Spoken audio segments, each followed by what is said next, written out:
Welcome back to the Sports News Analysis YouTube channel. My name is Mike. I'm continuing my Week 1 previews and analysis. This video is for the game between the New York Giants and the Dallas Cowboys. It's your Sunday night national game, which we played down in Dallas. Obviously, season opener for both teams within the division. The Eagles are also playing the Redskins, so all teams in the NFC East right off the bat here playing against each other and in prime time as well. And you have the Giants coming into this year having missed the playoffs last year. Not that it's a real cause for concern, being that the Giants have won two Super Bowls here in the last 6 or 7 seasons. But they come into this season with a lot of questions, particularly on the defensive side of the ball. The Giants' hallmark has always been getting after the quarterback, whether it was Umanura, Strahan a little bit farther back, Justin Tuck. And now they turn to Jason Pierre-Paul and Matthias Kiwanuka, who will, now don his more natural defensive end position with Osi going to the Falcons. And, it remains to be seen, can that front four put the necessary pressure on the quarterback that Giants fans are accustomed to seeing? Because I think in years past when they've had success, how good that front has played has really masked some weaknesses, most notably in their linebacking core, but also in their secondary. So if there's a question to have about the Giants right now, is that defensive line going to be up to par enough to sort of make you forget about, or make you not notice, I should say, the problems on the back end, which I think is a major question mark for this team heading into the season, and in particular against the team that I think is going to have a more well-rounded offense than even they did last year when they were very prolific throwing the ball, the Cowboys were, but not so much in the run game, which I think will be improved this week, and certainly this season and this week as well.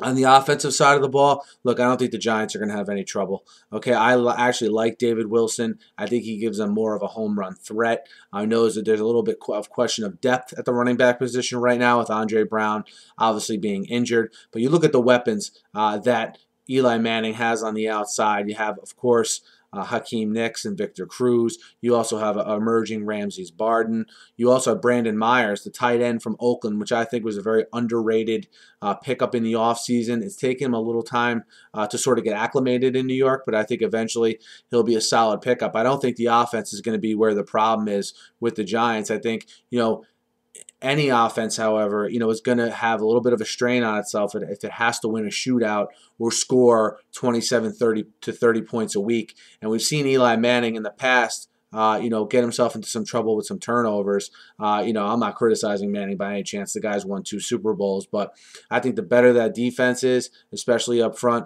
it'll lead to a more consistent offense, which I think is going to put up points no matter what this year. The Cowboys, from the Cowboys standpoint, they didn't go through much of a transformation from a personnel standpoint. They've had the same core in place for a while, but they did in the coaching staff. Jason Garrett remains the head coach. On defense, they bring in Monty Kiffin to run that Tampa cover 2.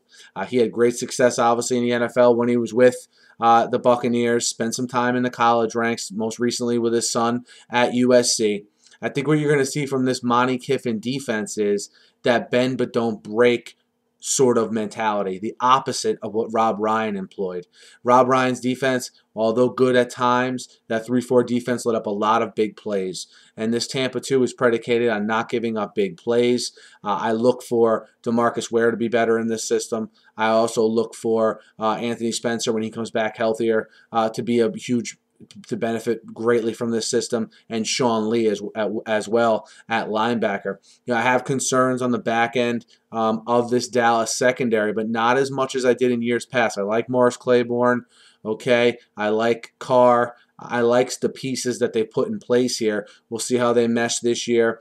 I think this is an improving defense that's going to get even better under the tutelage of certainly Monty Kiffin. On the offensive side of the ball, you still have Garrett, who's an offensive guy, but Bill Callahan, much talked about in the offseason, will take over the play calling. And again, I think this is going to be a good move for the team because Callahan is an offensive line guy at heart, a play caller, obviously by trade. He's going to implement the run and get the running game more established. If DeMarco Murray can stay healthy, I think the Cowboys will win the NFC East and potentially advance far in the playoffs because all the pressure won't be on Romo and his outside weapons. And those outside weapons are just straight up prolific. I mean, you have Des Bryant, who was probably one of the top 5 receivers in the league, maybe even the top 3 receiver in the league.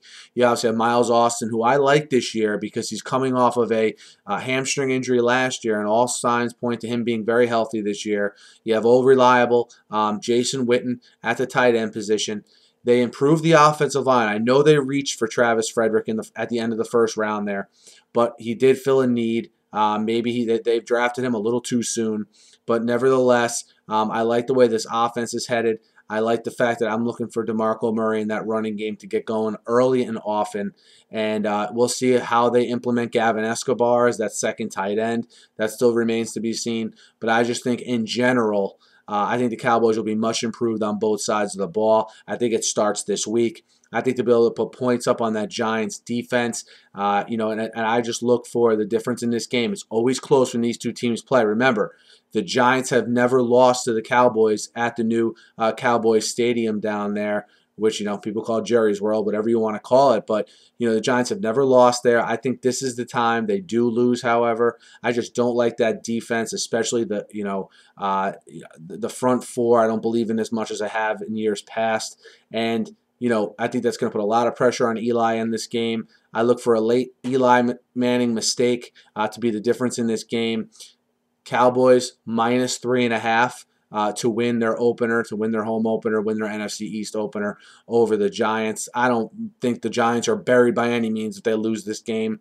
I think the Giants are very much a playoff contender this year, but I like the Cowboys to get over the hump and beat the Giants at home, minus 3.5 this week on Sunday Night Football.